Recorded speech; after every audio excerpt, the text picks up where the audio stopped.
Hello, everyone. I am absolutely delighted to greet you in this session. I'm delighted to be a part of this festival.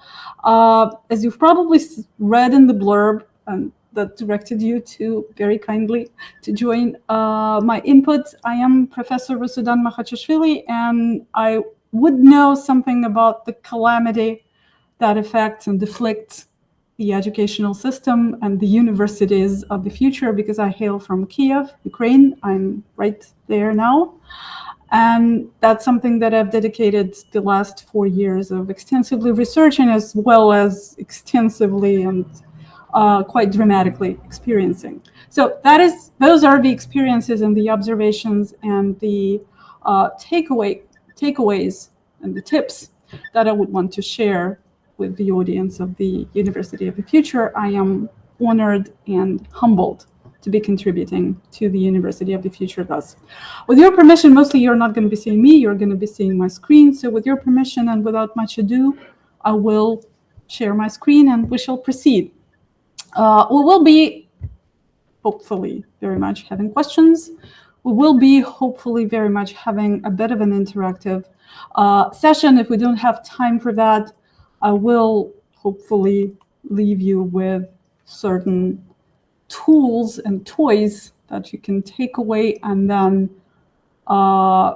practice your calamity to transformation pipeline self-assessment based on your own university or your own educational practice. Okay, so I'm sharing my screen now. Are you seeing my screen now? We are seeing your screen. You have to share your presentation. Okay. Are you seeing my screen now? Yes. And now it's in presentation mode. Excellent. Okay. So this is me. You're welcome to follow the QR code if you are interested enough in what I have to say in order to follow my research, because I am a researcher and a scholar first, an educator through the entirety of my career, and an observer, and like I've said, a war survivor, because I live in the war zone. I'm also a proud and happy member of the European Digital Education Hub, so whatever we're going to be talking to today is also a contribution already to the multiple frameworks and to the multiple models that the European Commission suggests and puts out for the universities to use and to apply in the brave new world that is beyond the horizon of the Digital Education Action Plan. I'm also recently joined the Ukrainian chapter of the Institution of Strategic Risk Management for much of the same reason. Strategic risk management is something that the university system and the educational system at large, in the age of AI, in the active war zone, is something that Ukraine knows a lot about, and that is something that my own university and I myself as lead scholar observe and study and process into actionable research points, into actionable research results for the last 4 years. Okay, so something is not happening the way I wanted to. For some reason, why is it not? You may have to hover over your screen to get to the next slide. Okay, yeah, that's the tip. Thank you. So sometimes change and transformation is foreseen, which is a perfectly viable way to approach transformation and change. And it is foreseen through the system of trends. And you are absolutely welcome to follow the reports that passportize and profile those systems of trends. We are, like, as my students say, we are here in the global trends in the event horizon of 2045. And those trends of digital and technological transformation as applied to complex systems, be it society or education, they mostly focus on the two scenarios, the two possible focal points. And those would be the catastrophic technological outcomes, hello, age of AI, and the societal polarization, hello, multiple wars erupting. That is the foreseeable way to approach transformation, the way you can mitigate it, the way you can plan and prepare for it. Transformation doesn't always happen that way. It doesn't always go according to plan, as you might kind of guess by this point. So, which way does transformation occur otherwise? Okay. Sometimes it occurs in the form of a black swan. I will ask the class whether anyone is familiar with the term the black swan, and if you are, please feel free to raise your hand or to answer in the chat. Beyond that, I will proceed. So the black swans, the global community of educators, the global system of universities, as well as society at large, has experienced quite a black swan quite recently, and that was, of course, the pandemic that disrupted essentially everything that we know about the campus, about the educational workflow, educational communication, the assessment, everything. We needed the digital, we needed to retro-digitize everything backwards, forwards, diagonally, but the world also had the privilege of going back to the new normal after that. Somehow. The world had the privilege to going to this sustainable plateau of digital transformation, because on the outskirts of the pandemic digitization for the educational workflow, the age of AI came nigh that way. So we had, I'm talking the world at large, had that privilege of, kind of having a bit of a calm span, and then planning for the world that is now brave and new and needs to rethink educational communication, needs to rethink the role of the educators, needs to rethink the students, needs to rethink the skills, needs to rethink, once again, the assessment, needs to rethink the learning outcomes, needs to rethink pretty much everything that it knows about itself, but in the safe environment. Ukraine didn't have that privilege, because simultaneously with one black swan, that was the pandemic, that kind of pushed forward everything that needed to be reconsidered and overhauled completely with the system of university education. Right as the age of AI became an eventuality, became a reality for everyone else in the world, we also entered the active war zone. We entered the active invasion, and that meant that the universities of Ukraine now have to accommodate all the transformative changes. They have to accommodate all the transformative takeaways that we've learned from the time of the pandemic. We need to accommodate them to the conditions that are not only disruptive, they're highly traumatic, they're also very dramatic, and they're absolutely unpredictable. We don't have one black swan, and that is the unforeseeable event of the invasion. We have a black swan after black swan after black swan. The one sustainable, kind of the one mainstay of the transformation of education in Ukraine right now is its complete unpredictability and complete state of permanent calamity. So we are now in the state of the wartime emergency digitization. And you might consider, like, Professor, why do we need to hear about it? Why are we here? We are here for something that is actionable for us. But let me tell you something. I very much hope that absolutely nobody, all those pictures here are the realities and the realia of the educational process, the university educational process. I took them, well, just apart from the one in the trenches, I took them myself.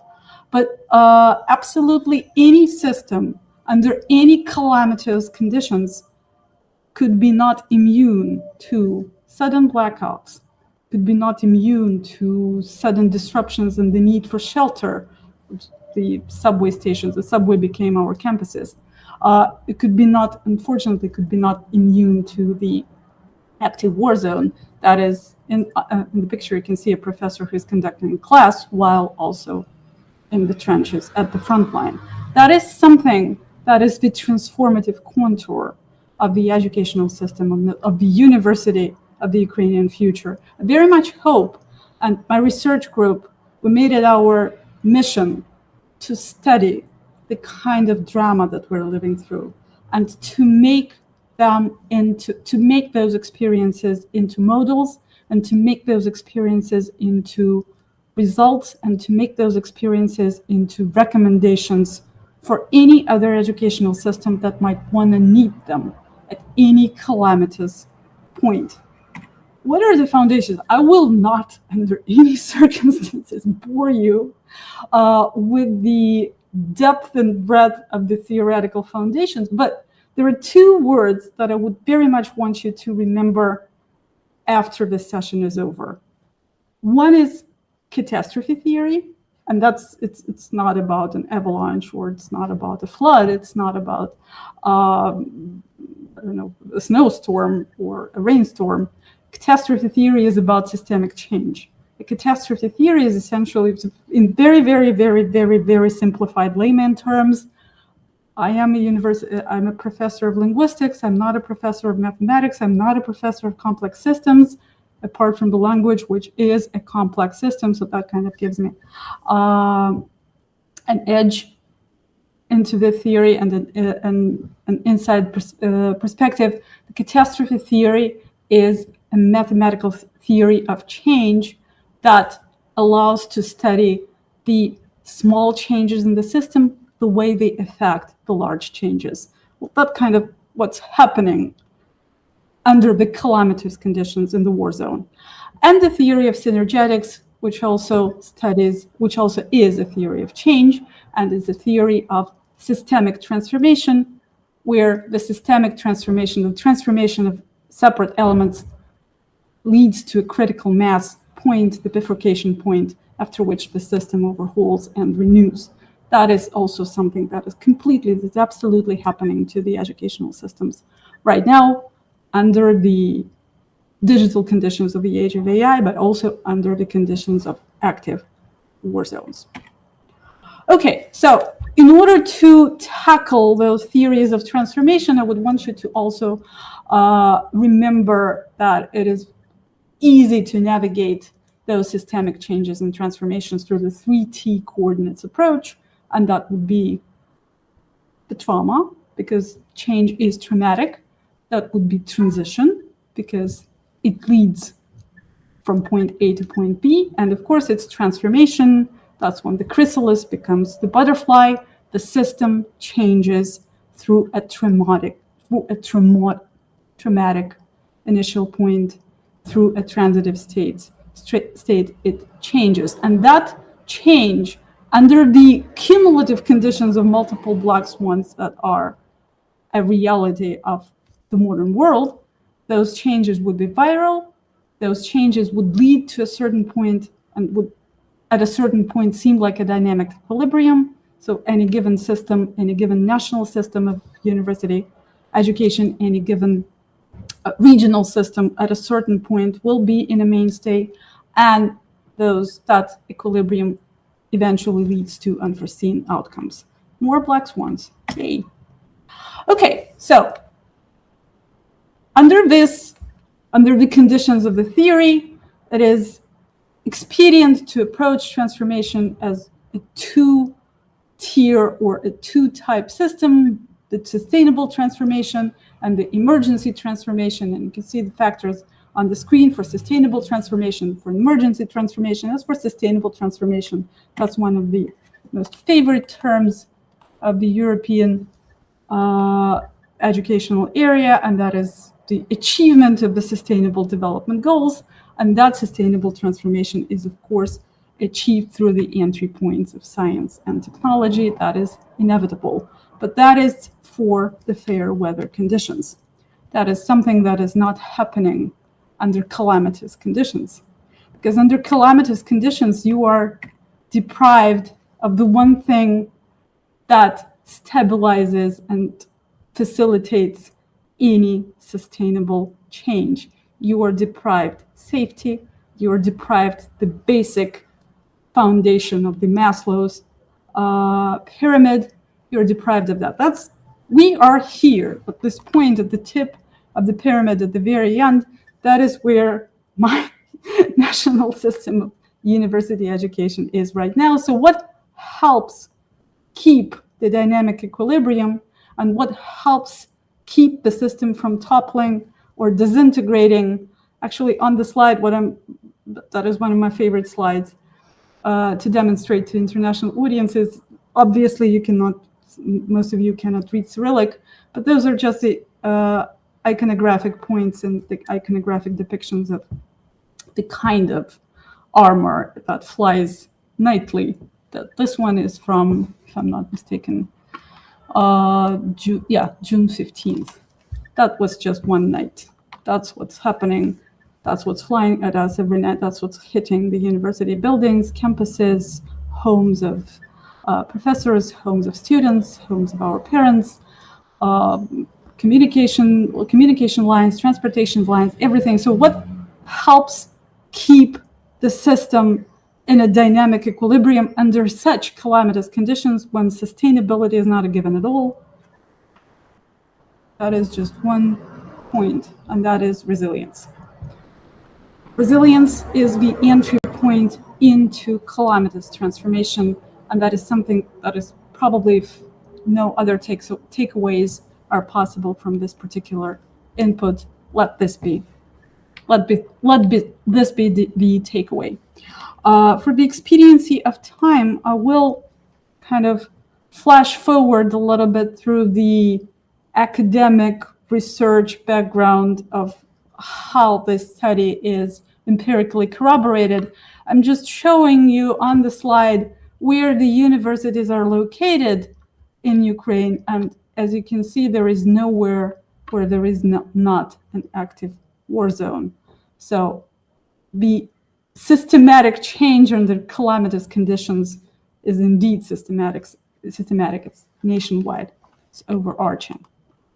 Okay, so where does it lead us in terms of the synergetic theory and the theory of systemic change? It leads us to quite interesting conclusions.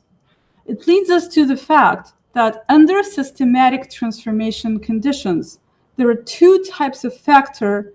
One would attract positive change and one would repeal positive change. And of course, the attractive factor are all the good things, the technological advances, the agentic AI, the enhanced accessibility, the dynamic and high flex environments for education. The repeller factor would be the war, any kind of catastrophe, economic crisis, what have you. On the slide, actually, smack in the middle of the slide, that's from 2 nights ago. This is the university I graduated from. That's what it looks like now. Zaporizhia University. It's quite close to the front line. That's what the campus looks like. So what to do if the campus is not available as a systemic environment for education anymore? Essentially, that's when the repeller becomes the driving factor for the digital transformation. That's one of the key entry points. And that also happened in the pandemic. We all noticed that the digital transformation was enticed by the major repelling factor. Okay. So where does it lead us?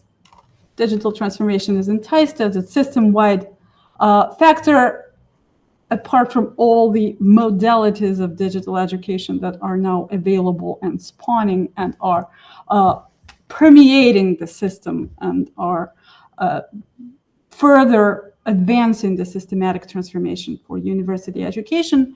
Ukraine is bringing to the table a very specific type of digital transformation and digital format for education, and that is the e-learning, the wartime e-learning, a very different beast. The beast that needs to be fastly adaptable, that needs to be very dynamic, that is in the state of dynamic equilibrium at all times, and it needs to be the best of all the worlds and best of all the formats, hybrid, asynchronous, synchronous, AI-assisted, AI-enhanced, AI-evaluated, human in the loop, AI in the loop, what have you in the loop, power, no power, internet, no internet, access to the premises, no access to the premises, working servers, servers down, 28-hour blackouts, all of that factors into the way the systemic transformation happens for education. And as you can see, the educational system perseveres. Okay, so that leads us to actually a theoretical takeaway that there are sustainable to emergency digital transformation formats, but there are also emergency to emergency to emergency to emergency digital transformation formats when emergency becomes the only sustainable factor of transformation. That is also something that is observably happening, maybe hasn't happened before. Okay, and that leads us, and I'm very much wrapping up, I promise, that leads us to another paradox of the digital transformation. When the viral transformation within digital education, overarching system spawning changes, when it becomes the attractor of positive change. The very fact that the worse the conditions are, the more complicated the conditions are, the more incoming factors or incoming missiles there are, the better adjusted, the more advanced and more innovative the solutions for digital education are. And that is a staple of the systemic change as it is now. And that is also something, which is a newly observable condition for systemic transformation of education. That leads to the whole plethora of non-heretofore seen digital formats of educational communication and just digital formats of education beyond, just within the scope of wartime learning. Because it's not just ubiquitous learning anymore.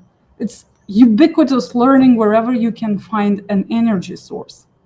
It's not just sheltering learning. It's sheltering learning transformed into, you're transforming the entirety of your dire conditions in an underground shelter into your campus. It means that the society at large is muting the conversations around the students who are delivering a thesis. They are providing extra power sources to facilitate educating for those students. The whenever, wherever emergency learning is whenever you have power learning, because you have to accommodate the hours that you are delivering the educational resources or you're delivering the educational activities to the time. You have to time that to the different blackout schedules.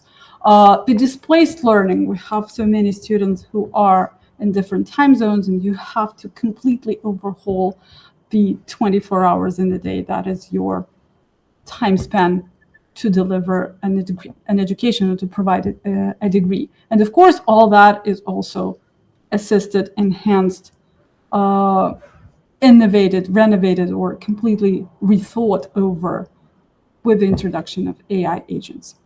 Okay, essentially what I would very much love you to do right now is to follow. We have a little bit of time.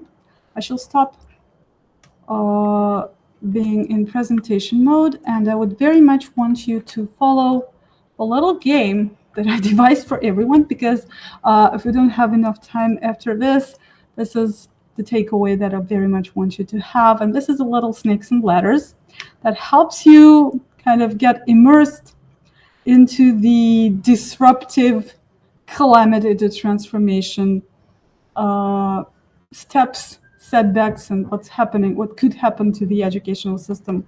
Just let me, just a second. I'm going to show you on the screen. You don't have to play it right now, but I'm going to show you what you can have. So you have the trauma zone, you have the transition zone, and you have the transformation zone. You can play together if you're interested after this.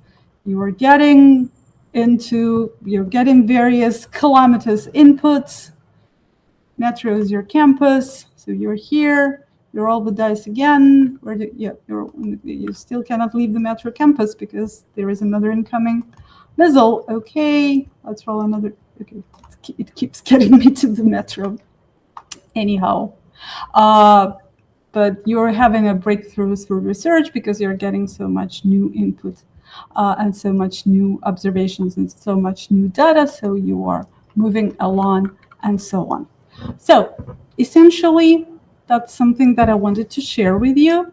And one other thing that I very much wanted to share with everyone, and I would very much hope that that would be the interactive takeaway from this session, and that would be the little discussion environment that you can also follow through the QR code, or you can follow through the link if you need it.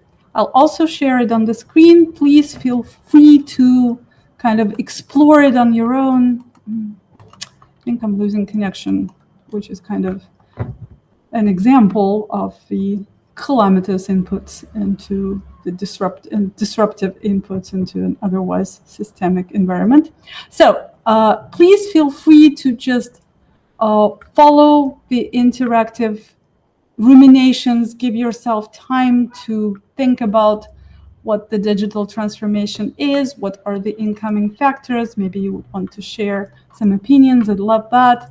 What the digital innovation is, how is it pertinent to systemic transformation? Also feel free to provide an input. And what are the main drivers of change for the University of the Future? I would very much appreciate anyone's input on that as well. And that is something that I very much wanted to share with everyone today. Thank you so much.